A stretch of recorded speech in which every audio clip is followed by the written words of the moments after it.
नमस्कार सभी को। आज मैं आप सभी लोग को नवरात्र के पहले दिन की कथा सुनाने जा रही हूँ। साथ ही साथ पूजन की संपूर्ण विधि विधान तथा पूजन का महत्व भी कथा के दौरान बताऊंगी। नवरात्रि के पहले दिन की कथा। माता शैलपुत्री। नवरात्रि का पर्व देवी दुर्गा की 9 शक्तियों की पूजा का पर्व है और इसका पहला दिन माता शैलपुत्री के नाम समर्पित है। माता शैलपुत्री का महत्व और उनकी कथा अत्यंत प्रेरणादायक है।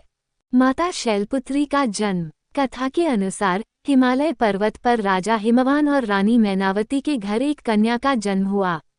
ये कन्या देवी शैलपुत्री के रूप में जानी गईं।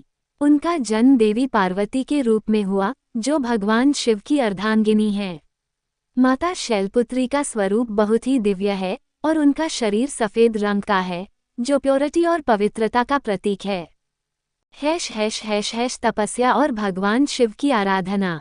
जब माता शैलपुत्री युवा हुई तो उन्होंने भगवान शिव को पति के रूप में स्वीकार करने का निर्णय लिया। इस उद्देश्य से उन्होंने कठोर तपस्या की। माता ने हिमालय पर अनेक वर्षों तक कठोर साधना की, जिसमें उन्होंने केवल फल फूल खाकर जीवन बिताया। उनकी भक्ति और तपस्या को देखकर देवताओं ने भगवान शिव से प्रार्थना की कि वे माता की भक्ति को स्वीकार करें। भगवान शिव का दर्शन। भगवान शिव उनकी भक्ति से प्रसन्न होकर उनके पास प्रकट हुए। उन्होंने माता से कहा, हे देवी, मैंने तुम्हारी भक्ति को देखा है, मैं तुम्हें स्वीकार करता हूँ। इस प्रकार माता शैलपुत्री का भगवान शिव से विवाह हुआ। यह विवाह केवल प्रेम और भक्ति का प्रतीक नहीं, बल्कि शक्ति और समर्पण का भी प्रतीक है। पूजा का महत्व।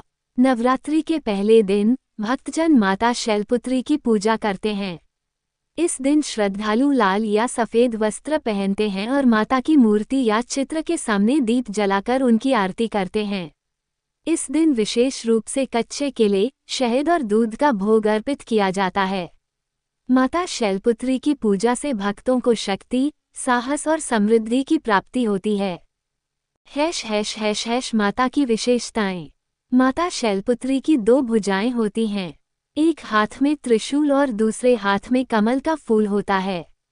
त्रिशूल शक्ति और नाशक का प्रतीक है, जबकि कमल का फूल भक्ति और समर्पण का प्रतीक है। माता के इस स्वरूप को नकारात्मकता से लड़ने वाली शक्ति के रूप में देखा जाता है। निष्कर्ष। नवरात्रि का ये पर्व हमें सिखाता है कि कठिनाइयों का सामना करने के लिए हमें शक्ति और साहस की आवश्यकता होती है। माता शैलपुत्री की पूजा से हमें आत्मविश्वास और सकारात्मकता मिलती है। ये दिन हमें प्रेरित करता है कि हम अपनी कार्यों में भक्ति और समर्पण को शामिल करें। इस प्रकार नवरात्रि के पहले दिन की कथा हमें माता शैलपुत्री की भक्ति और शक्ति का महत्व समझाती है।